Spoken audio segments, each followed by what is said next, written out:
செல்வகுமார் சென்னையிலிருந்து. Real estate சொத்தை விற்கும் போது லாபத்துக்கு எப்படி வருமான வரி கட்ட வேண்டும்? ரியல் எஸ்டேட் சொத்துன்னு அவர் எதை சொல்றாரு, வீடு சொல்றாருன்னு நினைக்கிறேன். அவர்கிட்ட ஒரு சொந்த வீடு.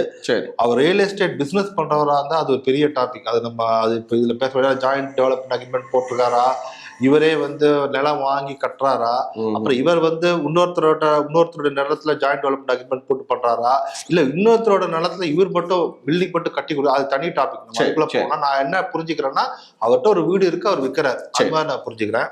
இப்போ அந்த வீடை விற்கிறாருன்னா அது எவ்வளவு வருடங்களுக்குள்ள இப்போ விற்கிறாங்கிறத பார்க்கணும். வாங்கி 2 வருடங்களுக்குள் விற்றால் ஷார்ட் டேர்ம் கேபிட்டல்.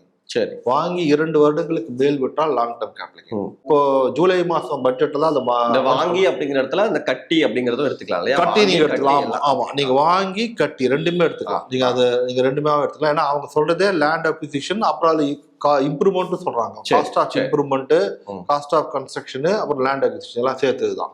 வாங்கி கட்டி 2 வருடங்களுக்கு மேல் வைத்திருந்து விட்டா லாங் டேர்ம் கேபிட்டல். 2 வருடங்களுக்குள் விற்றால் ஷார்ட் டேர்ம் கேபிட்டல் கெயின். சரி, நீங்க ஷார்ட் டேர்ம் கேபிட்டல் கெயினா இருந்ததுனால், ப்ராப்பர்ட்டி வாங்கி ஷார்ட் டேர்ம் கேபிட்டல் கெயினா இருந்ததுனால் உங்களுக்கு ஸ்லாப் பிரகாரம் நீங்கள் டாக்ஸ் கட்டணும். நீங்க என்ன ஸ்லாப்ல வரீங்களோ அது கட்டணும். லாங் டேர்ம் கேபிட்டல் கெயினா இருந்தால் 12.5% கட்டணும். நான் 2005 ஒரு ப்ராப்பர்ட்டி வாங்கி கட்டியிருக்கேன்.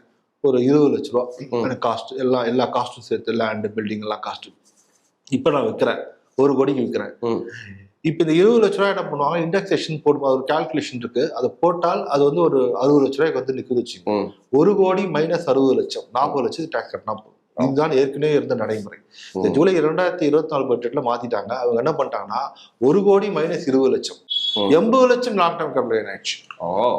ஸோ இது எல்லாருமே கேட்டாங்க, இது எப்படி, இது நாங்க இவ்வளவு கட்டணும் அப்படின்னு கேட்டாங்க. அப்புறம் அவங்க மாத்திட்டாங்க. 22 ஜூலை 2024 முன்பு வாங்கிய ப்ராப்பர்ட்டி தான் நீங்க வித்தீங்கன்னால் எது உங்களுக்கு பெஸ்ட்டோ அதை யூஸ் பண்ணிக்கலாம். அதாவது இண்டெக்ஸேஷன் போட்டு உங்களுக்கு கம்மியா டாக்ஸ் விஷயம் அதை யூஸ் பண்ணிக்கலாம். இந்த இண்டெக்ஸேஷன் போடாம உங்களுக்கு கம்மியா டாக்ஸ் அதை யூஸ் பண்ணி. இண்டெக்ஸேஷன் போட்டால் அந்த இண்டெக்ஸேஷன் ஒரு கால்குலேஷன் சொன்னேன், 1 கோடியே மைனஸ் 60 லட்சம், 40 லட்சம் உங்களுக்கு capital, long term capital gain.